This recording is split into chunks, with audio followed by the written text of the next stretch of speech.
Africains, Africaines, bonjour. Descendants d'Africains répandus partout dans le monde, bonjour.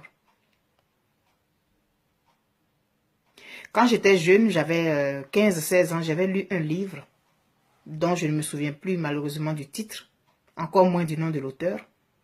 Mais l'histoire m'avait scandalisé, elle m'avait choqué. Et elle continue de me scandaliser encore parce qu'elle est d'actualité. C'est l'histoire d'un peuple, le peuple noir, qui avait bénéficié de la liberté. C'est-à-dire qu'on avait mis fin à l'esclavage. Et il y a un propriétaire terrien, un propriétaire humain, qui a décidé de donner une partie de ses terres à ses anciens esclaves. Il leur a dit, je vais vous emmener des semences, vous allez faire votre champ de coton à vous, vous allez construire vos maisons, faites comme bon vous semble, vous êtes libres maintenant. Il y en a qui ne voulaient pas de cette liberté-là parce qu'ils trouvaient que ce n'était pas trop prudent. Mais toujours est-il qu'ils sont allés, ils ont construit leur maison avec la terre, ils ont fait ce qu'ils avaient à faire. Quelque temps plus tard, le propriétaire est venu les voir, l'ancien propriétaire est venu les voir, l'ancien maître, l'ancien possesseur est venu les voir. Il dit, mais est-ce que vous avez commencé à labourer? Labourer quoi? Mais votre plantation? Mais non, mais tu ne nous as pas dit. Ah oui, c'est moi qui dois venir vous dire. Mais oui, quand on était à ton service là, c'est toi qui nous réveillais les matins à 4 heures pour aller dans les champs. Et on travaillait jusqu'à 18 heures. Là, on a la paresse. Il dit, mais c'est votre plantation à vous. Il faut que vous commenciez à vous lever à faire. Ça va être vous. Pour la récolte, ça va être à vous. Mais non. Ils se réveillaient à 10 heures. Ils allaient essayer de travailler jusqu'à midi. Ils trouvaient qu'il faisait chaud et ils rentraient dans leur maison. Le temps des récoltes est arrivé. Là, j'essaie de résumer. C'était un roman. J'essaie de résumer. Les récoltes sont arrivées. Bien sûr. Résultat maigre. Et ils décident de faire une réunion. Il y a un qui dit, ah mais vraiment, il faut qu'on, l'année prochaine, il y a un qui dit, quelle année prochaine? Moi, je ne fais pas de plantation ici. Je retourne chez l'ancien maître. Quoi? On est libre maintenant. Et il y a 2 ou 3 qui sont levés qui ont dit, oui, effectivement, moi aussi, je retourne chez l'ancien maître. Chez l'ancien maître, là, j'avais la nourriture garantie. Mes enfants avaient la nourriture garantie. On est venu ici, regarde comme on est malheureux, regarde comme on a maigri. Moi, si c'est comme ça la liberté, là, je préfère encore aller chez le maître, c'est mieux. Et ils sont allés revoir l'ancien maître. Il a dit, mais non, mais vous êtes libre, maintenant je ne peux pas vous prendre. Il dit, bon, si tu veux, nous, on va rester dans ta ferme, on va travailler pour toi, mais on va rester là, ne nous paye pas, mais au moins, on a la sécurité alimentaire, on a la sécurité physique et tout ça. On a une bonne maison où dormir, il y a des tôles, c'est en briques et tout. Les autres sont restés là-bas, ils ont essayé de se débrouiller. Mais ils ont commencé à être combattus par ceux qui sont allés faire allégeance au maître. Et ils ont trouvé que ceux-là étaient ingrats parce qu'ils n'ont pas voulu revenir chez le maître. Et ils les ont traités de tous les noms. Et le maître, convaincu que les autres lui en voulaient, il a commencé à les détester. Morale. On dirait qu'on se sent bien dans la servitude. On se sent bien dans la servitude. Quand on fait nos réunions en Afrique, là, on invite les chefs d'État français. Pourquoi? On les invite pourquoi? Le président français a reçu dernièrement le président du Bénin et le président du Niger avec son chien. C'est lui et son chien qui les ont accueillis. Hein, c'est un honneur ça. Hein? C'est une insulte. C'est une insulte à l'intelligence humaine. Le président français accueille ses homologues du Bénin et du Niger avec son chien. Ensuite, il met sur pied une organisation, un conseil de je ne sais pas quoi, présidentiel, je ne sais pas quoi. Quoi? On a besoin de la France pour créer des organisations de développement pour chez nous. Mais autant dire qu'on n'est pas indépendant. Arrêtons. Appelons nos présidents chefs de département, chefs de département d'outre-mer, je sais pas. Insulte à l'intelligence humaine. Insulte à la dignité humaine. Nous sommes comme ces gens-là à qui on a donné la liberté et qui sont allés revoir l'ancien maître pour lui dire, quand on est avec toi, on a la sécurité alimentaire. On est indépendant, soi-disant. Nous ne sommes pas capables de gérer nos pays. On a encore besoin de l'expertise de l'ancien colonisateur pour venir diriger nos pays. Où on en est? Le taux de pauvreté, il est toujours égal à lui-même. Le taux de scolarité, il est aussi bas. Les présidents qu'on élit, on les met là pourquoi? Pour être des représentants de l'ancien colonisateur, parce que c'est l'impression que j'ai. Quand les peuples disent qu'ils ne veulent plus du franc CFA et que des chefs d'État, je n'ai même pas envie de prononcer le nom, disent que non, cette monnaie-là est bonne, c'est une insulte à l'intelligence humaine.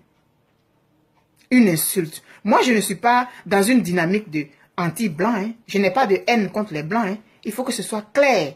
Parce que j'ai déjà reçu des messages de gens qui pensent que moi, je suis dans cette logique-là. Je ne suis pas dans une logique de anti-blanc. J'ai un problème avec un système de gouvernement qui maintient mon peuple dans la servitude avec la complicité de ceux que nous mettons au pouvoir dans nos pays. Je ne suis pas dans une logique de anti-blanc ou d'ethnicisme. Non. Je vis dans un pays de blancs. Je ne peux pas avoir de la haine pour le blanc. J'ai de la haine, j'ai de la colère, j'ai de la frustration vis-à-vis de certains agissements. Mais je ne suis pas dans une logique de combat anti-blanc. Non. Nous sommes dignes. Nous tenons debout. Nous n'allons pas rester dans la servitude pendant des temps et des temps. Ces gens-là qui font l'apologie de ces anciens colonisateurs, puis qui les reçoivent en grande pompe, et puis quand eux ils s'en vont là-bas, on ne leur retourne pas l'ascenseur. Ils le font pour leurs propres intérêts. Ils ne le font pas pour le peuple. Et vous avez peur que les gens vous enlèvent au pouvoir, mais c'est parce que vous n'avez pas l'amour de vos peuples, et vous le savez, vous n'êtes pas là pour vos peuples. Si vos peuples vous aiment, si vous posez des actes pour vos peuples, le peuple va servir de bouclier pour vous. Arrêtons de faire comme si on nous a donné la liberté et que nous la refusons. Nous préférons aller en servitude parce que ça nous garantit la nourriture. Quand l'enfant il naît, on coupe le cordon ombilical. Il est paniqué, il crie, ses poumons brûlent parce qu'il doit respirer par lui-même. Rien ne s'obtient facilement. Vous êtes au pouvoir, vous pensez à vos enfants, vous pensez à vos intérêts, vous ne pensez pas au peuple. Sinon, depuis longtemps, on serait vraiment indépendant. Refusons ça. Refusons ça. Moi, je ne fais pas partie des esclaves qui sont allés retourner voir le maître blanc pour se prosterner à ses pieds. Non, je ne suis pas dans ça. Vivre dans un pays de blanc ne veut pas dire qu'on fait la courbette devant le blanc. La planète là, on peut aller vivre partout. Mais à un moment donné, on se dit, j'ai mon pays, j'ai ma terre, il faut que j'aille faire ma part. Mais avec les chefs d'État qu'on a, ça n'encourage pas les jeunes à retourner. On nous traite de corrompus tout le temps.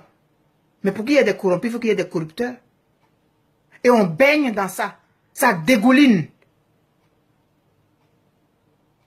Mais quand M. Yahi Boni est reçu par son homologue français, qui l'accueille avec son chien, comment il se sent? Comment le peuple béninois se sent?